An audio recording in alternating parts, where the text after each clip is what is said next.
இன்றைக்கி என்ன பார்க்க போகிறோன்னா, ஊற வச்ச வைக்கோலை எப்படி ட்ரை பண்ணணும்னு பார்க்க போகிறோம்.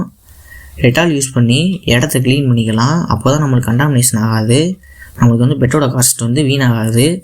ட்ரம்மில் இருக்கிற கல்லை மெதுவாக கீழே தூக்கி போட்டுக்கோங்க. அதுக்கப்புறம் டேப் ஓப்பன் பண்ணி தண்ணியை கீழே வடிச்சிருங்க. அதுக்கப்புறம் வைக்கோல் அள்ளி நம்ம ட்ரையருக்குள்ளே போட்டுக்கலாம். போட்டு ஒரு 12 மினிட்ஸ் ட்ரை பண்ணணும். அதுக்கப்புறம் அப்போ தான் நம்மளுக்கு வந்து பெட்டு போடுற பதத்துக்கு வரும், பெட்டு கண்டாமினேஷன் ஆகாது. பச்சை வைக்கோலாக இருந்தால் கூட இன்னும் ஒரு 5 நிமிஷம் சுற்ற விடுங்க. இப்படி கீழே தண்ணி போகுதான்னு பாருங்கள்.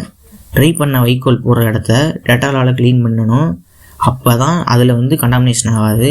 வைக்கோலை வந்து நல்லா பரப்பி ஒரு 12 நிமிஷம் ஃபேனை போட்டு விட்டிங்கன்னா அது ஈரம் உணர்ந்து பெட்டு போடுற பதத்துக்கு வந்துடும். நம்ம வைக்கோலை ட்ரை பண்ணி பெட்டு போட்டதை நம்ம எப்படி ஃபார்முக்குள்ளே போய் உரி கட்டி தொங்க விடலான்ட்டு அடுத்த வீடியோவில் பார்க்கலாம்.